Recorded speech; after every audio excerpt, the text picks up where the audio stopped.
এই দুনিয়ার পুরো জীবনটা এটা হচ্ছে লালসাময় একটা জীবন, লোভ, মরিচিকা, মায়াজাল।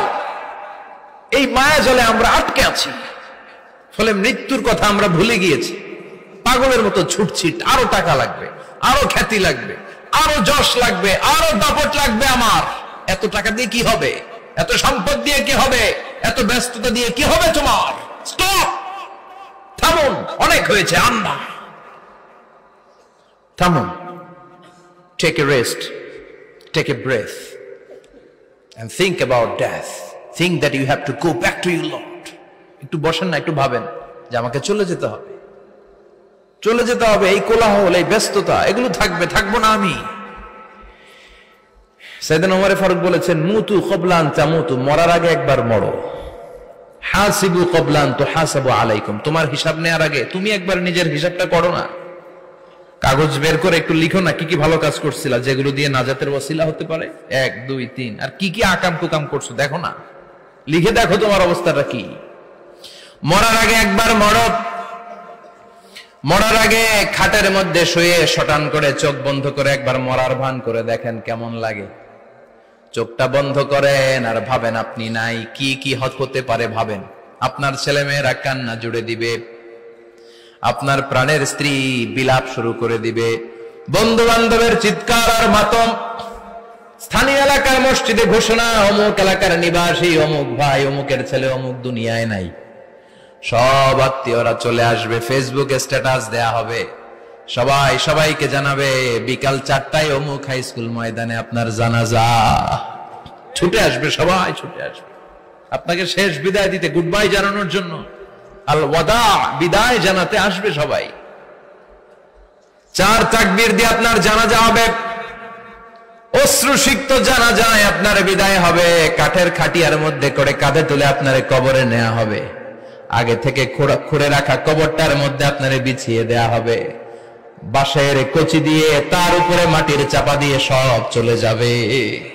ভাবেন না একবার চোখ বন্ধ করে, this is the circle of life, this is the nature of life. এটা সবার হবে, আমার হবে, আপনার হবে। এত মায়া, এত ভালোবাসা কই যাবে? কেউ থাকবে না, সবাই আপনার অন্ধকার কবরে রেখে দিয়ে চলে আসবে। উপরে বাঁশের কঞ্চি, তার উপরে মাটির চাপা, অন্ধকার আর অন্ধকার। এই অন্ধকার যেন শেষ হতে চায় না, শুধুই অন্ধকার, ঠিক কিনা? এজন্য আমাদের চলে যেতে হবে। দাদা গেল, চাচা গেল, মামা গেল, আমাদেরকেও যেতে হবে, জোরে কোন ঠিক কিনা? একদিন মাটির ভেতরে হবে ঘরে মন আমার, কেন বন্ধ দালান ঘর, প্রাণ পাখি উড়ে যাবে পিঞ্জর ছেড়ে।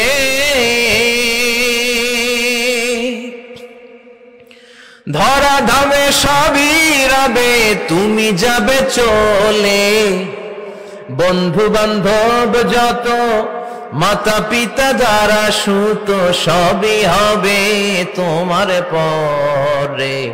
মন আমার কেন বন্ধ দালান ঘর, একদিন মাটির ভেতরে হবে ঘরে মন আমার, কেন বন্ধ দালান ঘর, ঠিক কিনা? সব পরে থাকবে, চলে যেতে হবে আমাদেরকে। এজন্য আখিরাতের কথা যেন আমাদের স্মরণ হয়। বিশ্বনবী বলতেন, নাহাইতুকুম আন জিয়ারাতিল কুবুর, আমি তোমাদেরকে কবর জিয়ারত করতে আগে নিষেধ করতাম, কিন্তু এখন নিষেধাজ্ঞা প্রত্যাহার করে নিলাম। এখন সব সময় তোমরা কবরের সামনে যাবা আর জিয়ারত করবা। কবরস্থানে জানতো বড়ুয়া কৃষ্ণপুরের এই গ্রামের কবরস্থান আছে কোন দিকে? পূর্ব দিকে আছে, গোখরার জলের ওদিকে। যান আপনারা, একটু যাবেন, একটু গেলে আখিরাতের কথাটা স্মরণ হবে।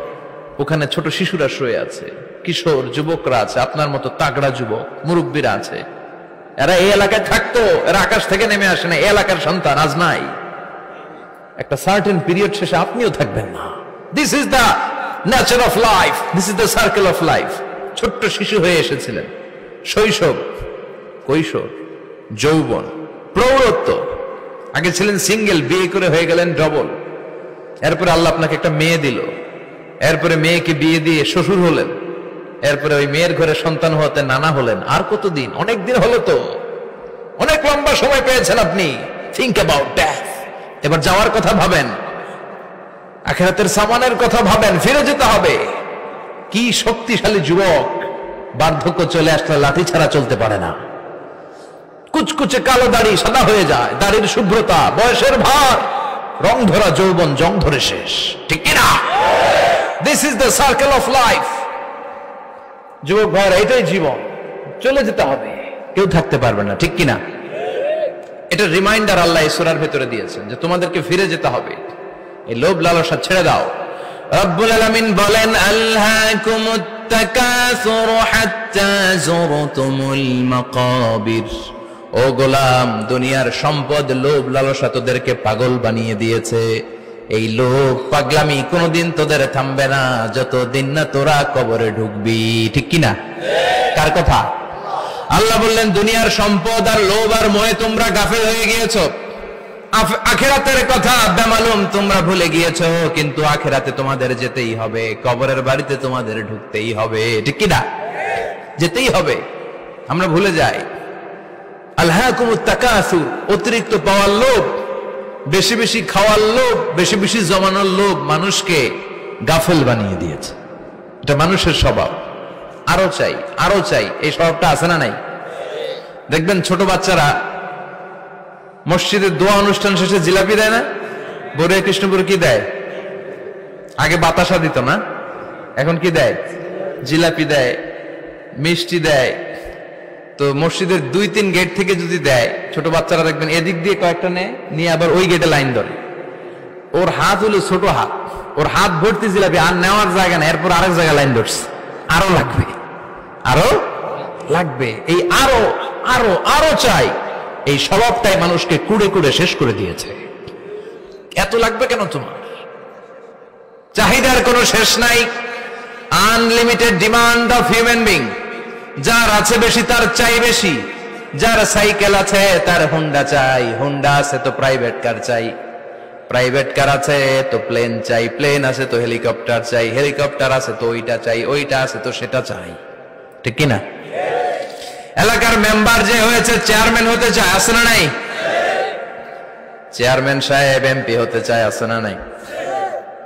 এমপি সাহেব মন্ত্রী হতে চায়, আছে না নাই? মন্ত্রী সাহেব প্রধানমন্ত্রী হতে চায়, আছে না নাই? কিন্তু এই দেশে সুযোগ নাই, কথা কন। এই দেশে প্রধানমন্ত্রী সিলেক্টেড, 2-3 জনের বাইরে কেউ প্রধানমন্ত্রী হতে পারবি না, ঠিক কিনা? আমার এই জীবনে তো আমি 2-3 জনই দেখলাম। বেগম খালেদা জিয়া, মাননীয় প্রধানমন্ত্রী শেখ হাসিনার ছোট্টবেলা দেখেছি এরশাদকে, আমরা তখন ছোট। তো মানুষের চাহিদার কোনো শেষ নাই, যার আছে বেশি তার চাই বেশি। এজন্য বিষ্ণু বলেছেন, উনজুরু ইলা মান হুয়া আসফালা মিন, তোমার চেয়ে যে খারাপ আছে ওর দিকে তাকাও। ওয়ালা তানজুর মান হুয়া আ'লা মিন, তোমার চেয়ে যে ভালো আছে ওর দিকে তাকায়ও না, তোমার চেয়ে যে খারাপ অবস্থানে আছে ওর দিকে তাকাও। অনেকে নিজের অবস্থান নিয়ে সুখী না, এরকম আছে না নাই? আল্লাহ আমার এটা দিল না রে, ওইটা দিল না রে, পাইলাম না রে, কিচ্ছু হয় না, কি করবো জীবনে, হতাশ। আসলে আছে কিন্তু অনেক, কিন্তু শুকরিয়া নাই, ডাকাত, ঠিক কিনা? নিজের অবস্থান নিয়ে সুখী না, কিন্তু অনেক লোক আছে তারা আপনার অবস্থানে পৌঁছতে চায়। তাদের দিকে তাকিয়ে দেখেন, আপনি যে অবস্থানে আছেন এই অবস্থানে পৌঁছাটা অনেকের কাছে স্বপ্ন। তারা প্রতিনিয়ত সংগ্রাম আর স্ট্রাগল করে যাচ্ছে আপনার অবস্থানে পৌঁছতে, আর আপনি এটা নিয়ে সন্তুষ্ট না। শেখ সাদির নাম শুনেছেন? বালাগাল উলা কাশাফাত দুজা, এই কবিতাটা রচয়িতা, ইরানের বিখ্যাত এক কবি। উনি একবার আর্থিক সমস্যার মধ্যে দিয়ে সময় কাটাচ্ছেন, টাকা নাই, পয়সা নাই, পায়ে দেওয়ার মতো জুতা নাই। উনি খুব দুঃখ পেলেন, হায় রে, আমি ইরানের এত বড় কবি, আমার পায়ে দেওয়ার মতো জুতা নাই। দুঃখ ভরা মন নিয়ে রাস্তায় হাঁটতে বেরোলেন। হাঁটতে হাঁটতে হঠাৎ দেখলেন একটা লোক শুয়ে শুয়ে কাঁদছে, ওই লোকটার 2টা পাই নাই, পাই নাই। উনি সেজদায় পড়ে গেলেন, আল্লাহর কাছে ক্ষমা চাইলেন, আল্লাহ অনেক দিয়েছো, শুকর আলহামদুলিল্লাহ। এজন্য যেই পরিস্থিতিতেই থাকি না কেন আমরা কি পড়বো? জোরে বলেন, কি পড়বো? এজন্য কানাতু মিনাল ইসলাম, অল্পে তুষ্ট থাকার নাম হলো ইসলাম। সম্পদ লাগবে কিন্তু সম্পদের পাহাড় লাগবে না, ঠিক কিনা? অল্প খান, অল্প পড়েন, অল্প জামান, অল্পের ভেতরে বরকত ঢুকায়া দিছে কে? দেখবেন যাদের সম্পদ অল্প তারা সুখী বেশি। জরিপে এটা দেখা গিয়েছে, অনেক সার্ভেতে এটা এসেছে, যারা সম্পদশালী এরা দুঃখী বেশি। এদের দুঃখ বেশি, টেনশন বেশি, খুব স্বাভাবিক। টাকা যার বেশি, রোগ তার বেশি। টাকা যার বেশি, টেনশন তার বেশি। টাকা যার বেশি, ঘরে শান্তি তার কম। আছে না নাই? ঘরের ভেতরে অশান্তি, ছেলে কথা শোনে না, ছেলে টানে গাঞ্জা, মেয়ে করে পরকিয়া। আছে না নাই? স্ত্রী কথা শোনে না, ভালোবাসা নাই, ঘরটা জাহান্নামের টুকরা। রোগ বালাই, এক একটা হসপিটাল বিল পরিশোধ করতে মাসে 5 লাখ 10 লাখ। আছে না নাই? কিছু খেতে পারে না, ডাক্তার একেবারে ডায়েট মেনু বেঁধে দিয়েছে। Diet, very diet menu. এটা এটা এটা এটা কিছুই খাবেন না, শুধু গরু খাবেন না, খাসি খাবেন না, চিংড়ি খাবেন না, খালি ঘাস খাবেন। ইচ্ছে মতো ঘাস খাবেন, মানে ঘাস জাতীয় যত আইটেম আছে সব খাবেন। শাক খাবেন, সবজি খাবেন, সালাদ খাবেন। গরু, চিংড়ি, মুরগি, গোশত, ইলিশ কিছু খেতে পারে না। তাহলে রোগ বেশি, খাওয়ার মজা নাই, ঘরে সাংসারিক শান্তি নাই, খালি ব্যারাম আর ব্যারাম। ঠিক কিনা? কিন্তু সম্পদের পাহাড় ঘটেছে। আর অল্প যারা খায়, অল্প পড়ে, রিক্সাওয়ালা, কুলিওয়ালা, অল্প বেতনের চাকরি, কিন্তু হক হালালি মেনে চলে, দেখবেন শান্তি আছে অনেক। হ্যাঁ, বাসা ভাড়া দেয়, ফ্যামিলি চালায়, বাচ্চাদের স্কুল বিল, এরপরও মাস শেষে 1-2 হাজার টাকা হাতে থেকে যায়। আর ওর প্রতি মাসে 10 কোটি টাকা ইনকাম, তারপরও ব্যাংকের ঋণ আছে না নাই? সুখ কারে বলে? কিভাবে আপনি সুখকে ডিফাইন করবেন? সুখ তো টাকায় কিনা যায় না। শান্তি টাকা দিয়ে হয় না, শান্তি দেওয়ার মালিক কে? শান্তি আছে অল্প খেয়ে শুকর করার মধ্যে, শান্তি আছে আলহামদুলিল্লাহর মধ্যে। চিল্লায় বলেন ঠিক কিনা? এজন্য অল্প খাবো, অল্প পড়বো, অল্প জামাবো, অল্পের ভেতরে বরকত দিয়েছে কে? দেখেন, ধনী ভাইরা খেতে পারে না, কিন্তু রিক্সাওয়ালার কি সমস্যা হয়? রিক্সাওয়ালারা সব খেতে পারে। কুলিওয়ালা, দিন মজুর, এরা একেবারে স্লিম, সুঠাম দেহি, মেদহীন পেট, পেটে কোনো মেদ নাই, ভুড়ি নাই। আর কোটিপতিদের মেদ আছে না নাই? এত বড় বড় পেট। ঠিক কিনা? আমাদেরও পেট আছে, তবে হালাল পেট। এটা হারাম টাকা দিয়ে এই ভুড়ি বানাই নাই আমরা। ছেলে বলেন ঠিক কিনা? রিক্সাওয়ালা, কুলিওয়ালা নিজেও নামাজ পড়ে, বউ নামাজ পড়ে, বাচ্চাটাও নামাজ পড়ে, রিক্সা চালায় আর জিকির করে লা ইলাহা